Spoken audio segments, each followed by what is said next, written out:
அருமை தமிழர்களே, சிவகுமாரின் அன்பான வணக்கங்கள். யாராவது ஒரு காலேஜ் ஸ்டூடெண்ட்டு இல்லை ஒரு பள்ளிக்கூட பையன் திரும்ப திரும்ப ஃபெயில் ஆகிட்டே இருந்தான்னா நம்ம ஒரு வார்த்தை சொல்லுவோம்.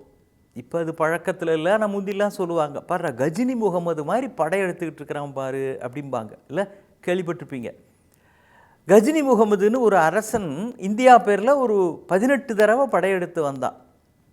அதனால் திரும்ப திரும்ப அது மாதிரி இந்த பையனும் படையெடுத்துட்டு இருக்கிறான் அப்படின்றதுக்காக சொல்லுவாங்க. ஆனால் இதில் சரித்திரபூர்வமான உண்மை என்னென்னா, கஜினி முகமது ஒவ்வொரு தடவையும் தோற்று போய் திரும்பி திரும்பி படையெடுத்துட்டு வரல, ஒவ்வொரு முறையும் தோற்கலை. அவன் ஒவ்வொரு முறையும் இந்த நாட்டுக்கு வந்து இந்த நாட்டின் செல்வங்களை எல்லாம் கொள்ளையடித்து கொண்டு போனதாகத்தான் வரலாற்று ஆசிரியர்கள் அதை பதிவு செய்கிறாங்க. அதுவும் அவன் அதை கொள்ளையடித்து போனப்போ சோம்நாத்னு வடநாட்டில் ஒரு இடம் இருக்குது பாருங்கள், குஜராத்தில். அந்த இடத்துக்கு வந்து தான் கொள்ளையடித்து கொண்டு அவன் சென்று இருக்கிறான். நீண்ட நெடிய ஏராளமான வரிசையாக யானை மேலே குதிரை மேலெல்லாம் இங்கே கொள்ளையடித்த அந்த செல்வங்கள், வைரம் வைடூரியங்கள்லாம் இங்கே கொட்டி கிடந்து இருக்கிறது. அப்படி தான் வரலாறு சொல்லுது. உலக நாடுகளிலேயே அப்போ செல்வத்தினுடைய உச்சத்தில் இந்தியா இருந்திருக்கிறது.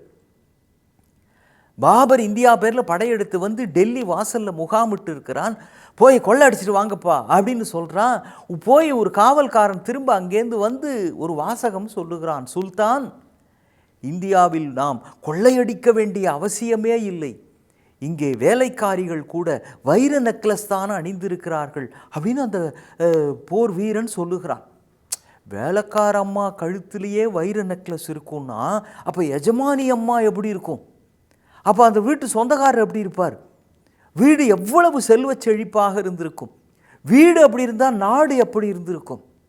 நினச்சே பார்க்க முடியல. அப்படிப்பட்ட செல்வம் ஒரு காலத்தில் இருந்திருக்கிறது. ஏன்னா இந்தியாவினுடைய இந்த கிளைமேட்டிக் கண்டிஷன் சொல்கிறோமே, அது அப்படி. இரண்டாவது, இந்தியா என்பது தன் நிறைவு பெற்ற நாடு. அதனால தான் தொடர்ந்து இந்தியா பேரில் நிறைய பேர் படையெடுத்து வந்துக்கிட்டே இருந்திருக்கிறாங்க. சரி, அதெல்லாம் விடுங்க, அதை விடுங்க அப்படின்னா அது வேறு ஒரு செய்தி. திரும்ப திரும்ப படையெடுத்து அந்த மன்னன் செல்வங்களை எடுத்துக்கொண்டு போயிருக்கிறான். அப்படிப்பட்ட அந்த மன்னன் எங்கிருந்து வந்தானோ அந்த பாரசீகத்தில் ஒரு அரசர் போயிடுறார். உடனே டக்குன்னு அரசி தான் அந்த நாட்டை ஆள்வது அப்படின்னு தீர்மானிக்கிறார்கள் மந்திரிலாம். அரசியை வந்து பதவி ஏற்பு செய்து அதுக்கு பிறகு அரசி கையில் அந்த ஆட்சி நடக்குது. அப்போ அந்நிய நாட்டிலிருந்து அலெக்சாண்டரோ யாராவது ஒருத்தன் படையெடுத்து வரப்போ இந்த பெண் பேசுகிறாள். இந்த அரசி நம்ம நாட்டு பெண் இல்லையா, அந்த அம்மா என்னம்மா பேசுகிறாங்க பாருங்கள்.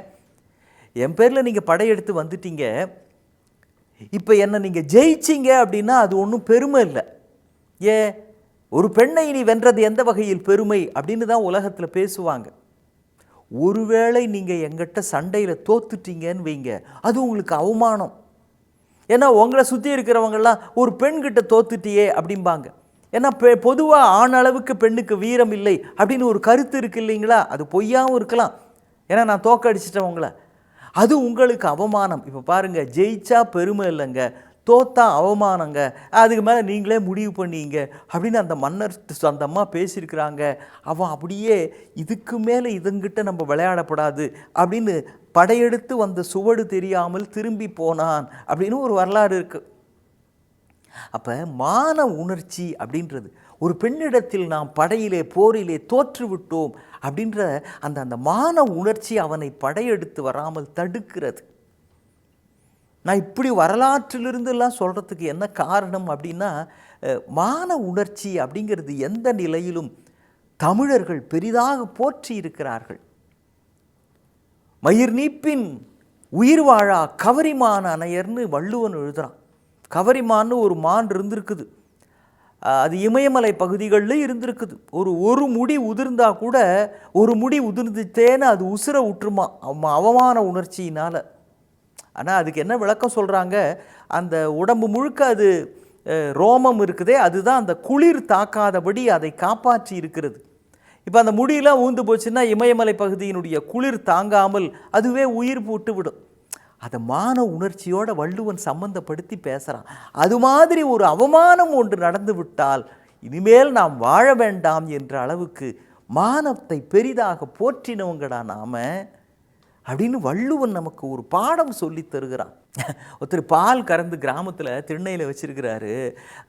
எழுத்தாப்புல ஒரு பெரிய காடு ஒன்று, அதுலேருந்து நரி ஒன்று வந்து அந்த திண்ணையில் சொம்பில் இருந்த பாலை குடிச்சிருச்சு. அவர் பையன் அப்படி டகால்னு ஓடி வந்து பின்னால் வந்து அந்த நரி வாலை பிடிச்சிட்டான். இப்போ இந்த நரி கால் கால் கால் கால் கத்துது. அந்த பெரியவர் அங்கே சொன்னார் நரி கிட்டக்க, தபரு உனக்கு கொஞ்சமாவது நெஞ்சு உரம் இல்லை ஒரு பயம், இப்படி திருடுறமேன்ற எண்ணம் இருந்தால் இப்படி செய்வியா அப்படின்னு அவர் கேட்டிருக்கிறார். அந்த நரி சொல்லிச்சு, ஐயோ தயவு செஞ்சு என்னை வால் இல்லாமல் என்னை போக முடியாது, வாலருந்த நரின்னு என்னை கேலி பேசுவாங்க, ஏன் வால் இப்படி பண்ணிட்டீங்களேன்னு. அவர் சொன்னார், நீ குடித்த பாலை திருப்பி கொடு, நான் அந்த வாலை ஒட்ட வைக்கிறது எப்படின்னு எனக்கு தெரியும், உனக்கு நான் அந்த வால் திரும்ப கொடுத்துட்றேன், உனக்கு வாழ்வு தருகிறேன் அப்படின்ட்டு இருக்கிறார். இது ஒன்றே போய் ஒரு பசுமாடை பார்த்து எனக்கு கொஞ்சம் பால் தரையா, அந்த பெரிய ஒரு பால் கொடுத்தாச்சுன்னா வால் கொடுக்குறேன்னு சொல்கிறாருன்னுச்சு. அந்த பசுமாடு, நான் கொடுக்குறேன், நீ எனக்கு ஒரு பிடி புல் கொடுன்னு இருக்கு. அப்புறம் அது புல்வெளியில் போய் எனக்கு ஒரு பிடி புல் தரியான்னு அந்த நரி கேட்குது. அது ஒன்றே, நீ எனக்கு ஒரு சொம்பு தண்ணி ஊற்று, நான் உனக்கு ஒரு கட்டு புல் தரான்னு இருக்க. அப்புறம் அந்த வழியாக போகிற அந்த நீரோடையில் போய் நான் ஒரு சொம்பு தண்ணி எடுத்துக்கிட்டோமான்னு இந்த நரி கேட்குது.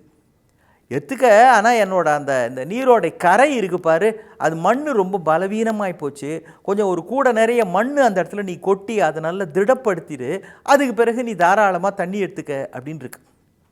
இது நிலத்திலிருந்து மண் எடுக்கிறதுக்கு போகிறப்போ நிலம் சொல்லுது, ஒரு விதை ஒன்றை நீ போட்டு அதிலிருந்து தளிர் வரட்டும், செடி கொஞ்சம் வரட்டும், அதுக்கு பிறகு எங்கிட்டேருந்து மண் எடுத்துக்க அப்படின்னுச்சான்.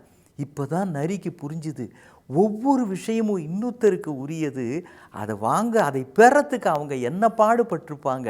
ஆனால் நாம் நோகாமல் நோன்பு கும்பிடுற மாதிரி நோகாமல் அவர் கஷ்டப்பட்டு கறந்து வச்சிருந்த அந்த பாலை திருடினமே, இன்னொருவருக்கு உரித்தானதை வெட்கமில்லாமல் நாம் திருடி விட்டோமே அப்படின்னு அந்த நரி போய் அவர்கிட்ட மன்னிப்பு கேட்டுதுன்னு ஒரு அழகான அரேபிய கதை ஒன்று படித்தேன்.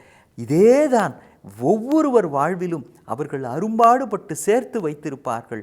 வெட்கமில்லாமல் பிறரிடம் இருந்து நாம் செய்ய வேண்டிய கடமையை செய்வதற்கே அன்பளிப்பாக வாங்குவது என்பது நரித்தனமான ஒரு செயல். சம்பந்தப்பட்டவர்கள் யோசிக்க வேண்டும். பிறருக்கு உரியதை எடுத்துக்கொள்வதற்கு, நாம் அவர்களுக்கு செய்து தர வேண்டியதை செய்வதற்கு அவர்களிடம் இருந்து அன்பளிப்பு கேட்பது அறம் ஆகாது. மான் கூட மயிர் நீத்தால் உயிர் வாழ்வது இல்லை. நமக்கு மான உணர்ச்சி என்பது பெரிது, சம்பாதிக்கும் பணத்தை விட. மீண்டும் சந்திப்போம். வணக்கம்.